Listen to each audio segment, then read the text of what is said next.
Just about 14 hours left in the Bush administration. If you're counting, we are 70,114 hours into it.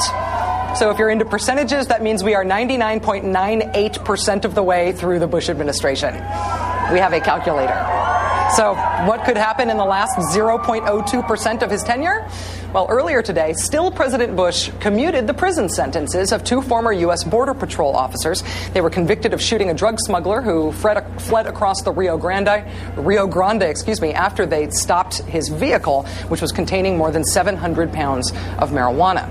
But the big pardon-y question remains, what about preemptive action? Might the still president pardon administration officials involved in torture, or warrantless wiretapping, or politicized Justice Department hirings, or might he preemptively pardon himself? It is time for the penultimate Rachel Maddow Show Lame Duck Watch, because it's now or never.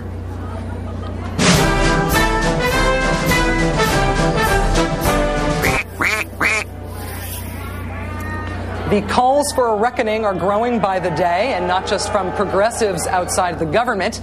That said, President-elect Obama himself does not seem particularly inclined toward investigating alleged Bush administration crimes. We have not made final decisions, but my instinct is for us to focus on how do we make sure that moving forward we are doing the right thing. That doesn't mean that if somebody has blatantly broken the law that they are above the law. But my orientation is going to be to move forward. What do you mean by blatant, sir? But the Congress may be getting behind a very different approach. House Judiciary Chairman John Conyers released a nearly 500-page report that calls for an independent criminal probe and a blue ribbon commission to look into whether any laws were broken. Speaker of the House Nancy Pelosi now says she will support congressional efforts to investigate the Bush administration. Over in the Senate Judiciary Committee, member Sheldon Whitehouse says that he may take matters into his own hands. He told NPR, quote, "I think we in Congress have an independent responsibility, and I fully intend to discharge that responsibility." Senator Barbara Boxer says she supports Armed Services Chairman Carl Levin's call for a commission with subpoena power to investigate abuses at Guantanamo. Each of those comments from those 2 senators were made on this show. And at Attorney General designate Eric Holder's confirmation hearing, Senator Russ Feingold asked Mr. Holder what he would do to make sure, quote, "those who engage in wrongdoing don't, in effect, have the last laugh." Holder later left room for a rigorous look backwards. No one's above the law, and I'll agree with that. We will follow the evidence, the facts, the law, and let that take us where it should. Here in Washington, in the last 24 hours, a handful of governors from across the country have told me that they would be in favor of prosecutions for Bush administration criminal acts if they could be proven. So, will it happen? And could President Bush pardon himself or any vulnerable members of his administration in the next few hours? Joining us now is Jonathan Turley, professor of constitutional law at George Washington University Law School. Mr. Turley, nice to see you. Thanks for coming on tonight. Thanks for being here. Yeah.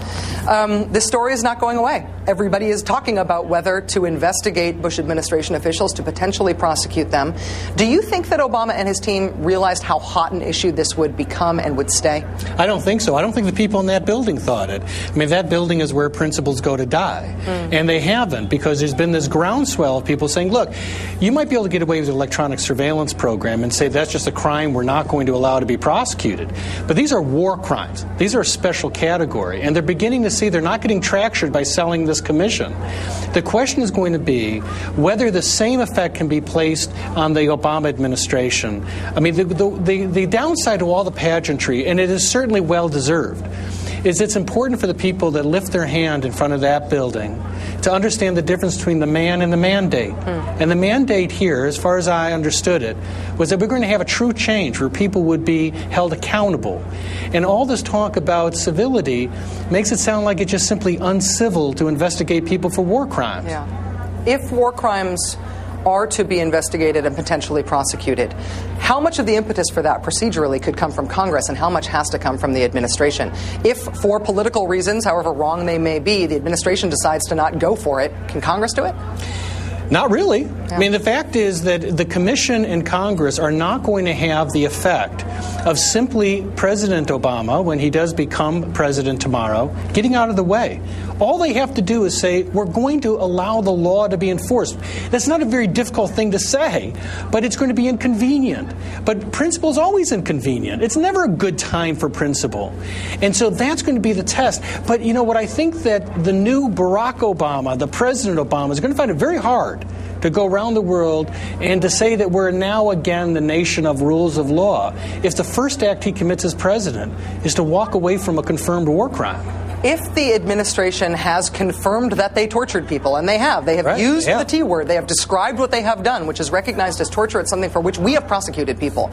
Are we literally looking at a possibility where administration officials from this administration cannot travel abroad to the other 145 countries that have signed the torture treaty because they might get arrested? Yeah, most certainly. Look, the status of George Bush is not that different from Augusto Pinochet. They have both been accused of running a torture program. And outside this country, there's not this ambiguity about what to do with a war crime. There are 4 treaties that make this an international violation. So if you go abroad and try to travel, most people abroad are going to view you not as former President George Bush. They're going to view you as a current war criminal. And they're going to view us as an outlaw regime for not arresting him on our own soil. I think so, unfortunately. A lot's at stake, and we have to get beyond the politics and look for a change, just for the clarity of principle. Jonathan Turley is a professor of constitutional law at George Washington University Law School. Happy inauguration. Thanks for coming on. Rachel. Keep your feet to the fire. Very good.